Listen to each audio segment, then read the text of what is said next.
Alors je vous ai dit qu'en génie civil, on s'appuyait toujours sur ce repère-là, donc Y vertical, X horizontal et le sens positif des moments dont on parlera plus tard. Donc on prend l'habitude de dessiner toujours le repère, même si on n'a pas encore vu cette partie-là, on le verra un petit peu plus tard.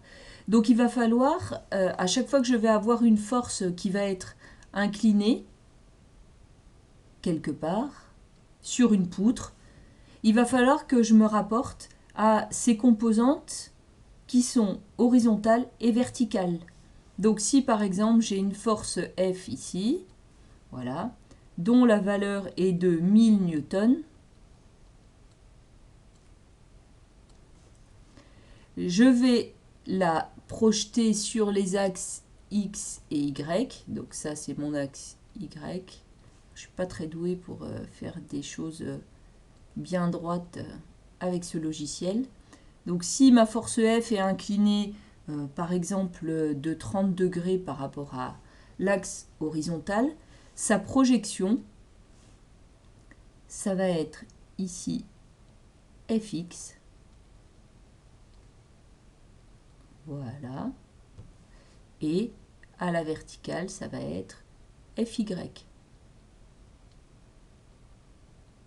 Voilà.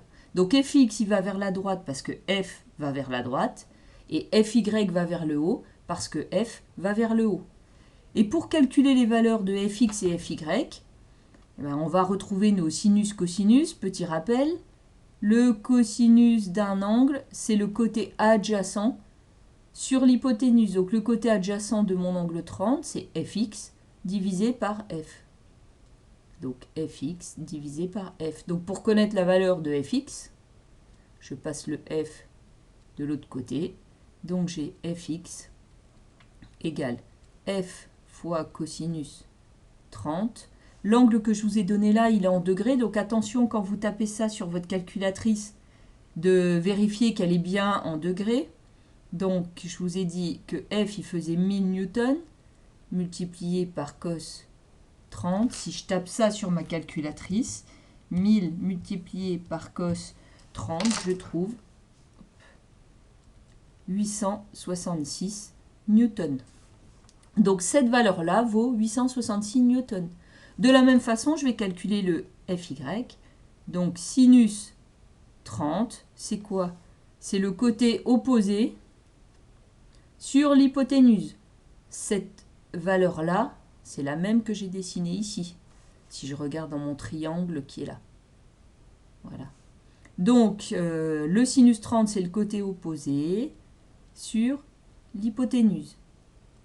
Donc, Fy égale, on cherche le Fy, le F, je le passe là. Donc, ça fait F multiplié par sinus 30. Je remplace par les valeurs numériques. F, j'avais dit qu'il valait 1000, multiplié par sinus 30. Ma calculette est toujours en degrés, attention. Et quand je le tape, ça fait 1000 multiplié par sinus 30. Et on trouve 500. Et on trouve 500 newtons. Voilà. Alors, je vous conseille de ne pas mettre de signe positif ou négatif ici. On ne s'occupe que des valeurs numériques et les signes, on ira les chercher. Sur les dessins qu'on aura fait à chaque fois, ce sera beaucoup plus facile et on s'en mêlera pas les pinceaux.